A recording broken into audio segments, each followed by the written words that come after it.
צופים יקרים, ברוכים הבאים לתוכנית העשירית והחגיגית של הסמארקיקרס, דאבל סינה. והיום נמצאים איתנו כרגיל דורון קילר דגני. ולימיני טל יוקוזונה שוויצ'ו. עשה לי טובה. טוב, הרבה זמן לא היינו איתכם, יש לנו הרבה נושאים טעונים לדבר עליהם, והנושא הראשון שלנו זה שני המיין איבנטים של שני האירועים האחרונים, Survivor Series ו-TLC, אז יפתח את הנושא טל שביט. אז אוקיי, מה שהיה ב-Survivor Series, היו לנו שני מיין איבנטים, אחד על אליפות הדאביה ואחד על אליפות העולם במשקל כבד. שני הקרבות האלה בעצם התחרו ביניהם מי יותר משעמם. ברכותיי רנדי אורטון וביג שואו, אתם זכיתם, זה היה קרב דוחה עם המון בוטשים. מי שזוכר, ביג שואו פה ופאנקיק ממש מטר מעל הראש, זה היה פשוט זוועה. הקרב של סינה, כמה שאני שונא אותו וגם אני לא כל כך אוהב את דל ריו, היה קרב קצת יותר מעניין, יותר זורם, והצפוי זה שסינה ניצח ורנדי אורטון ניצח, ובסיום האירוע פתאום סינה בא עם החגורה שלו ואומר, רנדי, אני רואה פה שני אלופים, אני רוצה שיהיה אלוף אחד.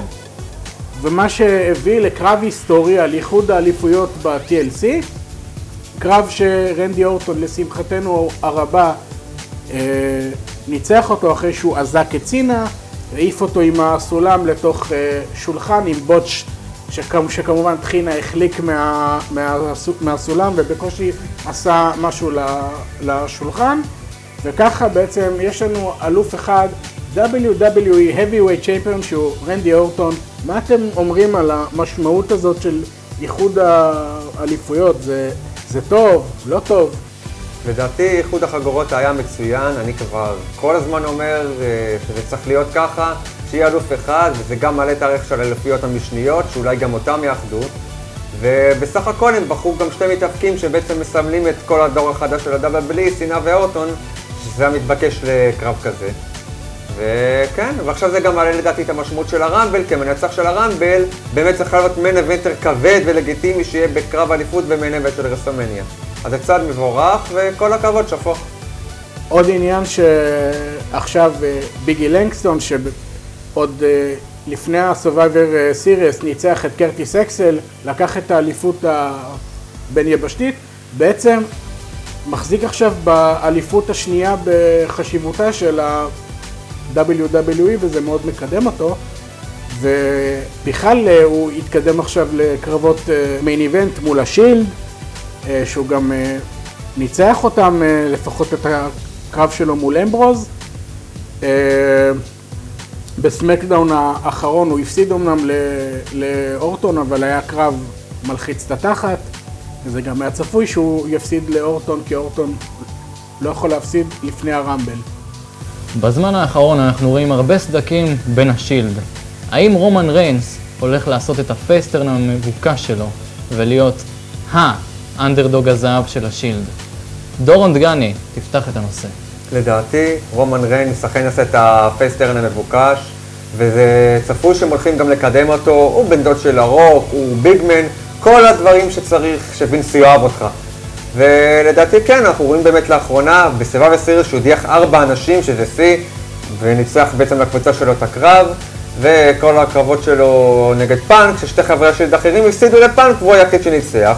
אני חושב שזה רמז מאוד ברור והווה למה שהולך לקרות בהמשך. אני רציתי גם כמובן להוסיף שב-TLC, בקרב של שלושתם מול פאנק, ריינס פספס את פאנק ועשה את הספיר לאמברוז, הוסיף לחיכוכים ביניהם, ואתה כל הזמן שומע אותם מתווכחים, אתה תנצח אותו, אולי אני אנצח אותו, קוטעים את זה כמו שהיה בקרבות, בטקס של הסלמי אוורדס. אני חושב שריינס יתרנן, יעשה עליהם טרן, זה יהיה כנראה ברויאל רמבל, אולי הוא ידיח אחד מהם, אולי אפילו את שניהם, אולי אפילו ייקח את הרמבל ואז יבוא לרסלמניה כפייס על אליפות ה-WWE, כי אמרו ש-2014 אמורה להיות השנה שלו. The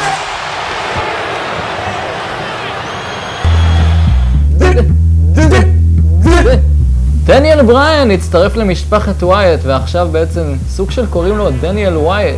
מה לעזאזל קורה? מהלך של וינס מקמן לפי דיווחים שלא בדיוק יודעים מה נסגר איתו ולאן הסטוריליין הזה הולך. האם זה זמני? האם זה מוביל לניצחון של בריין ברמבל? האם זה יוביל לבגידה בכלל או שזה ימשיך קבוע? אין לדעת, אבל טל שביט שלנו רוצה להרחיב על הנושא. אני חושב שזה סטוריליין קצת הזוי, למרות שזה לא יוצא דופן, שיש להם גם סטוריליינים שהם מופרכים, אבל זה עובד טוב שהם כאילו ניסו לצרף אותו אליהם, הוא עשה הרבה קרבות מולם, הוא גם ניצח את רוב הקרבות מולם חוץ מהקרב ב-TLC, ברואו האחרון, סליחה, רואו לפני שבועיים, הוא ניצח את לוק הרפר ואריק רואן בקרב גונטלט, ואחר כך הוא היה אמור לקבל את ברי ווייט, אבל הם תקפו אותו ואז הייתה פסילה, ואז הוא בעצם אמר, שמעו, אתם צודקים, אני אצטרף אליכם, כי כמה שהקהל לא מריע לי וכמה שלא אוהבים אותי, האוטו של ריטה, האוטוריטי, לא ייתנו לי בעצם לנצח, והצטרף אליהם. לא, בחיי, לא, אני לא מאמין, עד שהיה מישהו טיפה מוסר שהתייחס לקהל, עכשיו הוא מכר את נשמתו לווייט פמילי. דניאל, כן, אתה יכול להתגבר על זה, ואם יש לך טיפה, אפילו טיפה של מוסר, אני מקווה שתבגוד בהם. אתה לא צריך אותם ותיקח את הרמבל בעצמך ותלך לרסלמניה, ואתה יכול לנצח את האוטוריטה, אתה יכול לנצח כל מה שאתה רוצה בעזרת הקהל ובעזרת הלב שלך, דניאל, בבקשה, למה אתה עושה את זה?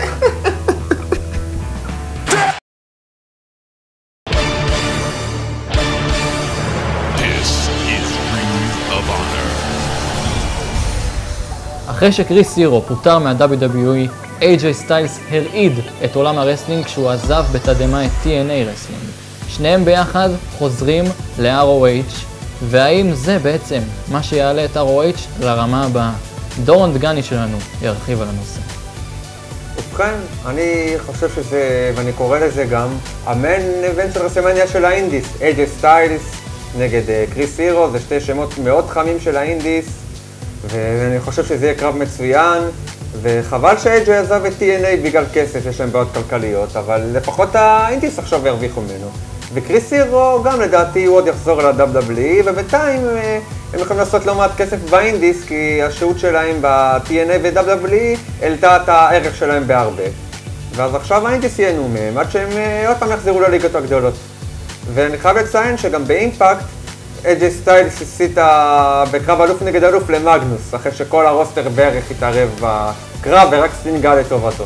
שזה היה מאוד צפוי שהחתימו אותו על חוזה לקרב אחד והוא הפסיד אותו, אז עכשיו מאגנוס כאילו האלוף הבלתי מעורר של ה-TNA, וזה בעצם מפנה את באמת סללת הדרך סופית לחזרה שלו לאינדיס.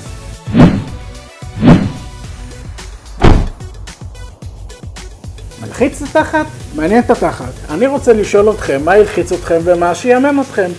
נתחיל עם החזרה של ריי מיסטריו. מעניין את התחת. אני גם אומר, הוא מזמן היה חייב לפרוש. החזרה של מרק הנרי. מעניין את התחת. ותשובה לשאלה הקודמת. החזרה של ברוך לסנר.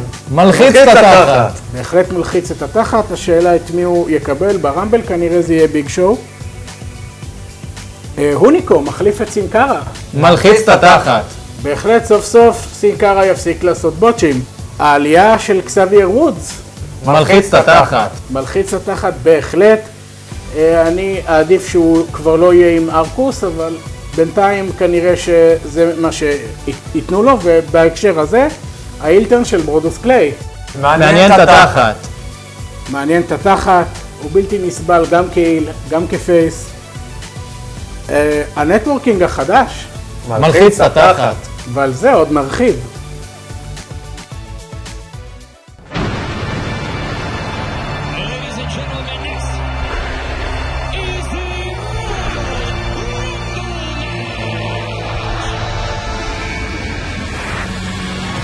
This is history making. Oh, it's going to be the greatest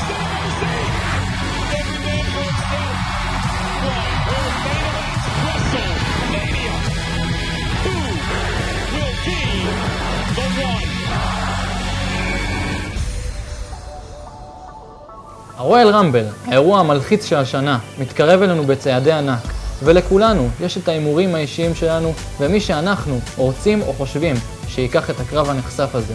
אבל אם אתם שואלים אותי, אני חושב שבטיסטה ייקח את הקרב הזה, שחוזר לנו בצעדי ענק. אבל אני רוצה שדניאל בריין ינצל את כל המומנטום שלו מהשנה האחרונה ויקח את הקרב הזה. טל שביט שלנו יגיד לנו מה ההימור שלו. הראש אומר בטיסטה, הלב, הרצון אומר רומן ריינס. מה איתך דורון? אז אני חושב כעיקרון שמאור צודק, וההימור שלי בעצם זה להימור של מאור, שבטיסטה ייקח. החזירו אותו כוכב גדול, אתה יודע, אחרי כמה שנים שהוא לא היה, אז הוא ייקח את הרמבל וכנראה גם ייקח את אורטון ברסלמניה, וגם הלב שלי זה כמו הלב של מאור. אני רוצה שבריין יזכה כאיזה סיפור סינדרלה מושלם יהיה, שהוא ינצח את אורטון ואת כל האוטוריטי ויקח את האליפות וסגירת מעגל. מספר הודעות חשובות של ה-IPWA שאני שמח להודיע לכם. קודם כל נפתחו שתי סניפים חדשים, אחד בירושלים ברחוב לונץ 10, הסיטי ג'ים, בימי רביעי משעה 6:30 עד 8, אימון הבא ב-22 לינואר, והשני באבן גבירול, גרייט שק תל אביב מול כיכר רבין, והחל מ-6 בפברואר, מ-8:30 עד 9:30 למבוגרים בלבד, בינתיים. זה כמובן בנוסף לסניף שיש לנו בנתניה, שפועל כבר הרבה זמן, והוא עדיין הראשי, בימי שישי, פעם בשבועיים, שאימון הבא ב-24 לינואר, מ-2 עד 4. ואני שמח בנוסף לבשר לכם שסגרנו על שתי הופעות, אחת הגדולה עם ליטל גרידו, נונזיו, שיגיע לארץ ב-19 לאפריל, מוצאי שבת. אירוע זה יכלול גם מחנה אימונים שפתוח לאוהדים, ועדיין ישארו מספר מקומות גם לאוהדים, בעלות של 500 שקל, ואתם תקבלו תמורת זה מחנה אימונים עם נונזיו בוקר על הזירה שלנו, פלוס מפגש מעריצים ופלוס מופע. ומי שאינו בכושר ואינו יכול להתאמן, יכול לקבל את כל זה בחצי מחיר, רק בלי להתאמן ולצפות במחנה. וכמובן תהיה אפשרות גם להיכנס למופע, שאת המחיר נפרסם בהמשך. מופע זה גם מתקיים בסיטי ג'ים, ובנוסף יהיה מופע הקדמה ב-1 במרץ בסיטי ג'ים בירושלים בשעה 8 בערב, שנקרא היאבקות בבירה. פרטים על המופע ואת הקארד נפרסם בהמשך. המופע במרץ יהיה ב-20 שקל בלבד. IPWA רסינג ישראלי, כחול לבן, מצפים לראותכם!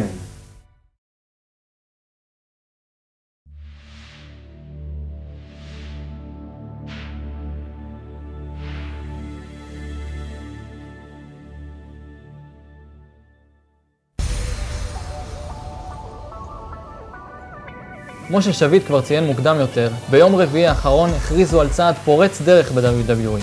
ה-WWE Network, רשת שלמה שמוקדשת רק ל-24 שעות של רסלינג ב-WWE עם שידורים בלייב וריאליטיז.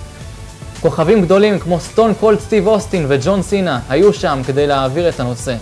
דורון שלנו יגיד לכם מה הוא חושב על ההכרזה הזאת.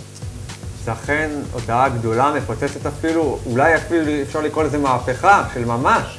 כי וינס מקמן הוא גאון עסקי לדעתי, והוא מזהה את הפוטנציאל שבאינטרנט ובמחשבים ובטאבלטים וכל הדברים האלה, והרשת האלחוטית של הפלאפונים. שבעצם זה אומר שקבלו עכשיו פייפריוויו בחינם, במקום להזמין כל פייפריוויו ב$40 או רסלמניה ב$60, הם יכולים לשלם $10 בחודש ולראות הכל דרך הסטרימינג. שזה צעד שיכול להביא לפחות מיליון קונים של הנטוורק. וגם כמובן הם יקבלו בנוסף לאירועים 24 שעות של היאבקות. יש הרבה אוהדים שרוצים לראות אירועי עבר ואת הזמני העבר שהם פספסו, וזה מאפשר להם לראות את הכל. זה מהפכה ולדעתי זה יצליח, ועובדה שכבר בעקבות ההודעה המניה של ה-WWE נוסקת וכנראה תמסק לגבהים חדשים עוד שהנטוורק תיפתח. וינס, גאון עסקי, כבר אמרנו? שביט, מה הדעה שלך בנושא? אני אומר שיש פה רגע היסטורי, זאת פעם ראשונה שאני מסכים עם כל מה שדורון אמר, אין לי מה להוסיף, מלחיץ את התחת. אכן רגע היסטורי, אחרי 10 תוכניות, שניהם בפעם הראשונה מסכימים על אותו נושא. היום הייתה לנו תוכנית מלאה בנושאים קדושים שהעברנו. נחזור אליכם בקרוב לקראת רסלמניה עם תוכנית 11, מלחיצת התחת. חברי הפאנל שלנו, ראשון, מהפינה הימנית של הזירה, טל, יוקוזונה, שביט שואו. תוכנית 10! דורון, התחת, קילר, דגני. והמנחה שלנו, מאור, סזרו, הירו!